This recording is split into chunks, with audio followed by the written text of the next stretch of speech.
Hi everyone, my name is Pierre, and today I want to show you how even a consolidated democracy like France can still be vulnerable to corruption. In the next 4 minutes, I will explain corruption cases involving the former French president Nicolas Sarkozy, why they matter, and what they reveal about the weaknesses of democratic institutions. As a majority of French people know, Nicolas Sarkozy has been involved in two major corruption-related cases. The first one is known as a wiretapping case. In 2014, investigators discovered that Sarkozy and his lawyer were using a secret phone line under false name to obtain confidential information from magistrates about another ongoing investigation. In 2021, Sarkozy was convicted for corruption and influence peddling.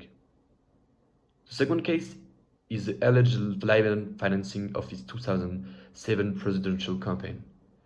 Several testimonies and documents suggest that the Gaddafi regime could have illegally contributed millions of euros to Sarkozy's campaign.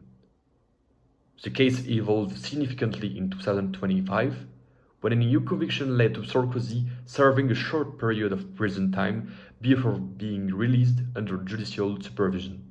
Now, why we can consider this case as corruption? According to Transparency International, corruption is the abuse of interest power for private gain. These cases correspond to political corruption. They involve the use of public authority to secure personal advantages, whether through information manipulation or illicit financial support. They also show forms of transnational corruption, since a foreign authoritarian regime was allegedly able to influence democratic election. Of course, this type of corruption has deep consequences. First, it weakens public trust in political institutions and the judicial system. When a former president is suspected of manipulating judges or receiving illegal funds, citizens start believing that the system is rigged. The consequences are not limited to reputational damage, as we can hear in the news, and as, in fact, we don't really care about. They erode social trust, a fundamental element of effective governance, as described by Rothstein. Second, it damages democratic legitimacy. If elections are financed through opaque or foreign sources, then the principle of equal political competition is violated. Finally, it fuels polarization and populism. When people lose trust, they turn to anti-system rhetoric, which further destabilizes democratic governance. Let's go further. Three main causes explain this situation. The first one, the lack of transparency in campaign financing and limited auditing capacities. The second one, elite networks between political actors, business leaders, and judicial contacts. And the third one, the concentration of power in the executive branch. So, through the lens of Person, Rothstein, and theoretical collective action theory and framework, this is also an example of corrosive equilibrium. If political actors believe that corruption is widespread, they act strategically to protect themselves or gain advantages, because being honest becomes irrational in a system where others cheat. Corruption therefore persists not only because of individuals, but because of the incentives created by the system. A key topic for us now, what are the solutions?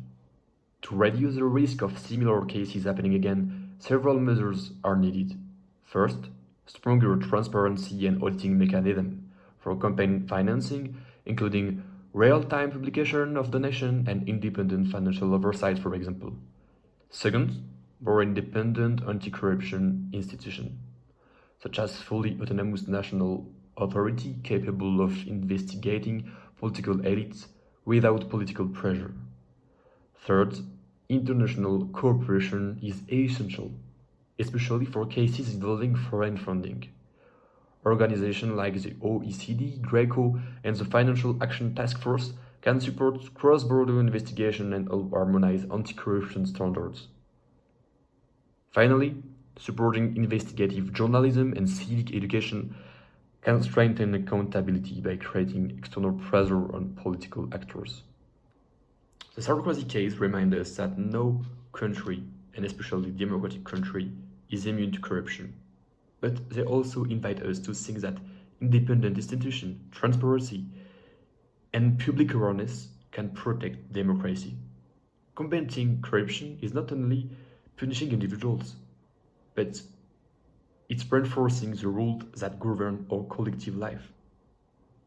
Thank you for watching, and feel free to check the references in the description. Bye!